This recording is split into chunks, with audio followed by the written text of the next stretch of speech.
Hello my friends, Venextron here, and this is going to be part of my Darkness series that I'll be releasing hopefully all at the same time.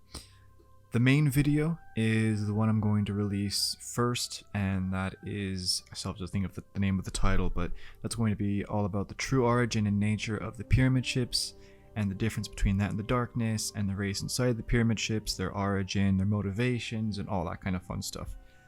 This video is going to be referenced in that, and this video is the origin and history of the Darkness and the light.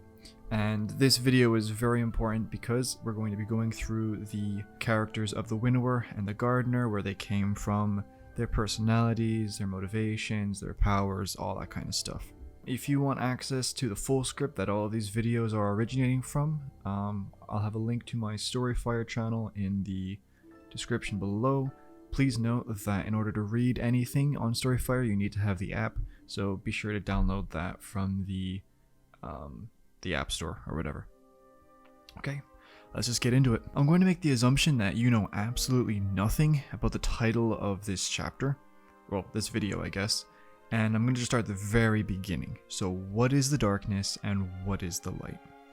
The Nine have told us in the Prophecy Dungeon that there isn't much of a difference between the two, and they were right. That's just because the Darkness and the light are energy. They're simply tools of higher powers. Those powers are two beings known as the Winnower and the Gardener. The Winnower is in control of the Darkness, and the Gardener is in control of the light. From now on, I'm not going to be really throwing around the terms the light and the Darkness because they're just energies, and those two characters are the ones that really are behind it all. So where did these two characters come from, and how did they first come into existence? The Winnower kindly gave us the lore book Unveiling after we completed Shadowkeep, and this explained everything for us. So there was a time before any universes existed.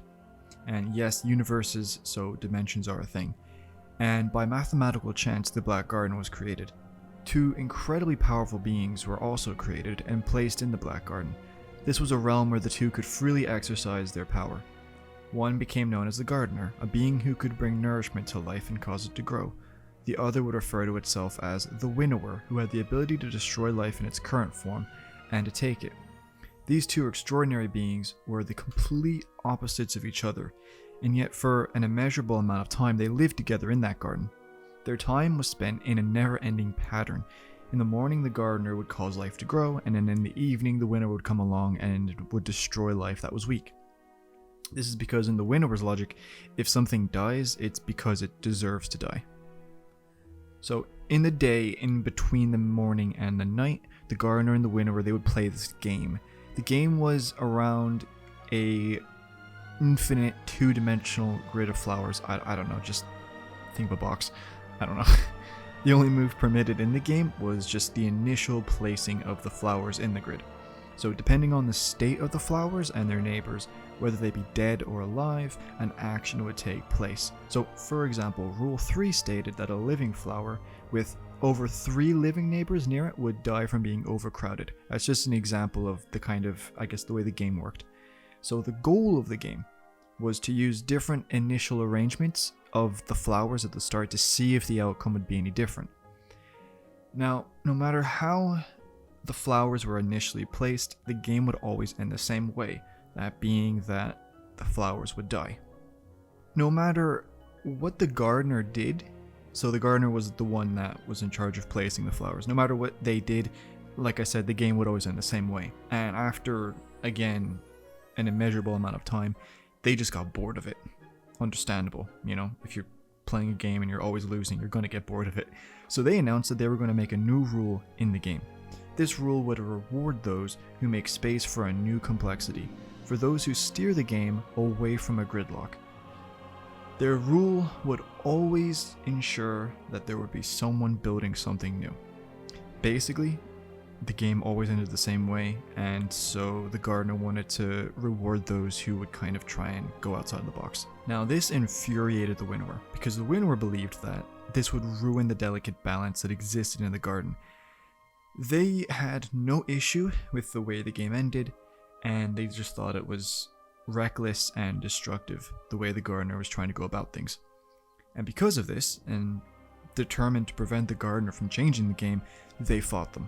This fight was extremely powerful and devastating, causing a lot of destruction in the garden, and also as a result of these two powerful beings clashing, the universes were all created. This is why we are here. This is why anything is here. Life only exists because of an accident. Our universe and then all the other dimensions, they weren't actually meant to happen. We are a mistake. A mistake that could not be undone. The Winnower and the Gardener are not gods. This is really important. They're not gods. They're not all-knowing, they're not omnipresent, and they're certainly not all good or all evil. They have a purpose to take life and to give it, and a game that they're kind of motivated by, I guess you could say. The only difference between our universe and the original Black Garden from before we existed is that our universe is now the playing field of the grid, and we are the flowers. Now that I've explained what our universe is and its purpose, I'm going to fully expose the mindset and the goals of the Winnower and the Gardener. Okay, so there is the universe. The pattern says that everything will die in the end. The Gardener hates this inevitability and so empowers life if they can. The Winnower has no problem with the pattern of the game, but they see what the Gardener does as ruinous and chaotic, something that only causes suffering and pain.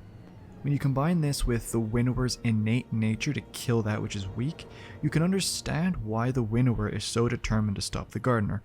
It is the natural order of the universe that if something is weak, it cannot compete with strength, and then so it just dies. If the Gardener is going around giving everyone golden ages, then not only is the balance of the universe being upset, but the Winnower's purpose is being snubbed and denied. It's a double whammy. So that whole paragraph I just read, that is the reason behind everything that has ever happened in the Destiny universe, and any action that has to do with the Winnower and the Gardener. This game, this is always the motive. Okay, so that's the origin story and the motivations out of the way. For the giggles, I'm going to tell you what they both look like. Actually, now that I think about it, it's not really for the giggles, because there are so many people that think that this statue is the Winnower or the Darkness or some crap like that. I'm going to tell you what the Winnower looks like, I'm going to tell you what the Gardener looks like, I'm going to prove it with irrefutable evidence, and that'll solve that. Okay, let's get into it. This picture here. The Gardener is on the left and the Winnower is on the right. You might think it's just concept art, but the evidence does say otherwise. Okay, so this video I'm going to play for you, this shows the Gardener. It's a drawn version of the cinematic at the start of Destiny 1. You should recognize it if you've played it.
That is the Gardener.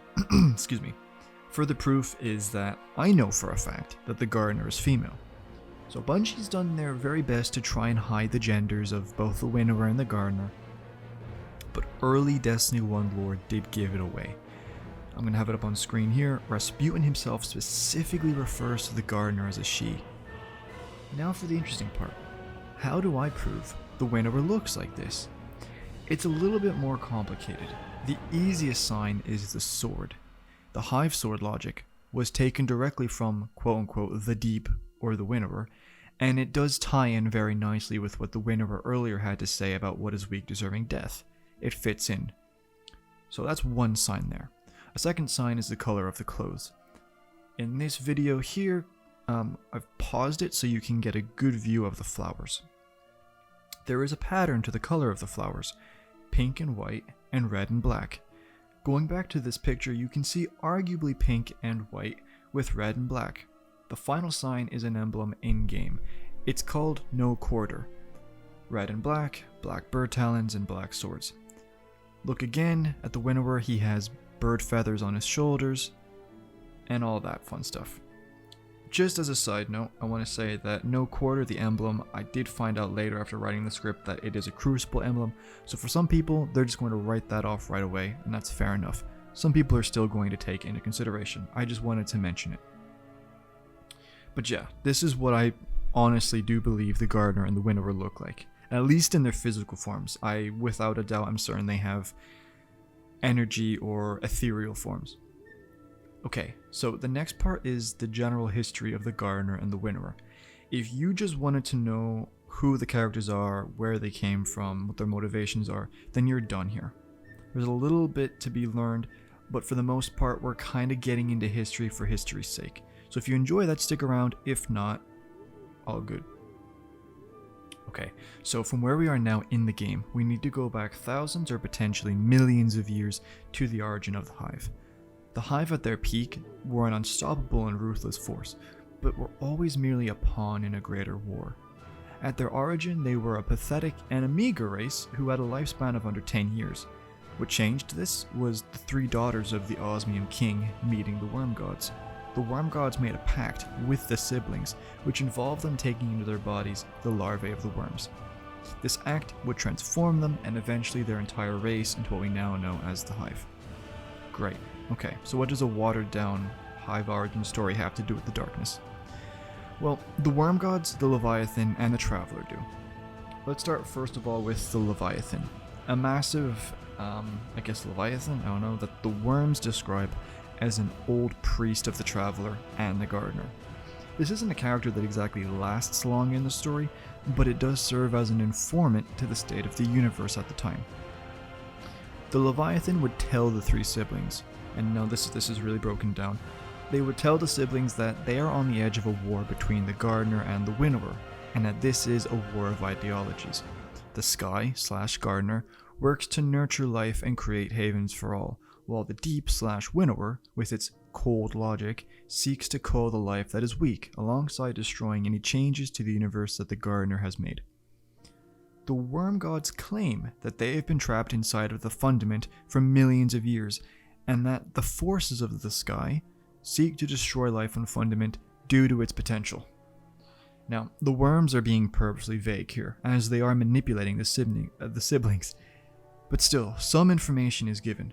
For all their strength that they boast, somehow they were forced to be trapped within the Fundament. Not only that, but they also preach the logic of the Winnower, meaning that they are servants of the Winnower at least to a certain degree. Finally, there is the Traveler. Nothing's really mentioned about it until after the Hive are created. After the Fundament was claimed by the worms, both the Traveler and the Leviathan fled. Here's the thing though, I've already shown you that the Gardener is with the Traveler. I think she's inside of it. And so with this in mind, we can assume that the Gardener herself was at Fundament when everything went down, which understandably makes it look like Fundament was really important to her. The truth is that the Proto-Hive, or the Krill, were always part of the war, even before they got involved. Fundament, their home, is a gas giant, yet they and the other races live on islands that landed there after another planet nearby was destroyed. The question that's raised is, how did that happen? The Worm Gods, deep within the Fundament, are trapped and imprisoned there by the Gardener, with the Leviathan as their warden and the Traveler orbiting Fundament. The question is, how did that happen and why there? The main reason why the siblings, future Oryx, Savathun, and Zevil-Rash, the main reason why they dove into the Fundament in the first place was because of the God Wave.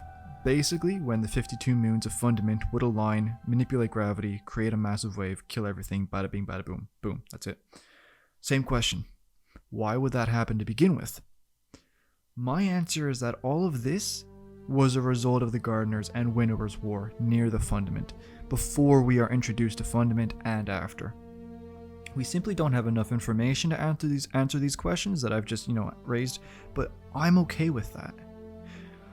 Right, so why did I just give a super watered down version of the Hive origin story? Because it shows us the state of the universe at the time, but also the start of a new front in the war. Let me give an explanation here. The origin and history of the Hive. This is found in the Books of Sorrow. Again, there's a link in the description below if you want to check it out. The purpose of this collection of stories is to show us how the Hive were created, and how the three siblings throughout the thousands of years evolved as individuals, leaders, and powerful entities / gods. Sometimes we cannot find the answers we seek unless we learn to ask the right questions. You might think it's a corny line. That is the exact same reason why I found out the truth behind the pyramid ships. Alright, so let's take this mindset and use it on what we've all learned. Okay, first question. To begin, where is the Winnower during the story of Fundament? There's no information given. Second question, where is the Winnower after the Hive were created and they leave the Fundament? There's no information given. I can't tell you the answers to those questions, but I can give you far more by explaining why those questions have no answers. The Winnower is never mentioned or seen for the majority of the Books of Sorrow because he simply doesn't care about any of it. What does the Winnower want? We've already established this. To undo what the Garden does, and to see to it that life follows the rules of the original game, so weakness dies and only strength remains. Does the Winnower need help to achieve that? The answer is no. The Winnower began his mission alone, and he will achieve it alone. Will he accept followers who believe in his logic? I mean, yeah, of course, and I'm sure he appreciated all the help that the Hive and Worm gods gave him, but he didn't ask for it. Think about it, if the Worm gods are so powerful, and they're so loyal to the Winnower's doctrine, why didn't he intervene and save them? I mean, the reason is fairly simple. Under that logic, they were defeated and trapped because they weren't strong enough to win, and then so they deserved to be defeated and trapped. The basic answer is that he just didn't care. This is why we don't see him that often, at all. The Worm gods do not speak for him, nobody does. The Worm gods simply want to increase their own strength because that is under his logic, and they use the Hive to achieve that, overall helping them and him in the process. That is the real reason behind the Hive story right there. This is just going off script. Very interestingly enough, I was reading I think it was the lore tab of some item that came out this season. And actually no, sorry, this was from Dado's unboxing of the Beyond Light Collector's Edition, and it was talking about Europa, and it refers to the Ahamkara as ontopathic predators, which is actually, as my other video says, the Worm gods technically are as well, as the Worm gods and the Ahamkara fall under the same kind of species. At least they did at one stage. So that's basically what it is. You had these ontopathic predators, the Worm gods, using the Hive and using the logic for their own gain, and helping the Winnower in the process. It's a win-win. Anyway, sorry, that was just the kind of the lore nerd me coming out, but let's get back to it. Now, I did mention that the Hive opened up a new front in the war. Now, this is just my opinion, okay? But I honestly do believe that before the Hive were created, the Gardener was just chilling there. The Worm gods had been imprisoned. The Leviathan was there to back her up, and she has the Ammonites and the Ecumeni that she can hide behind if need be. If you've not read the Books of Sorrow, those two races, the Ammonites are a race, and the Ecumeni was like a empire of races that supported the Traveler. Okay, all of a sudden, the Worm gods are released along with a new race that wields their, children?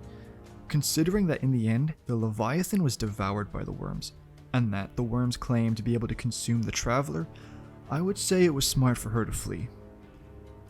Now the forces of the deep are on a real offensive.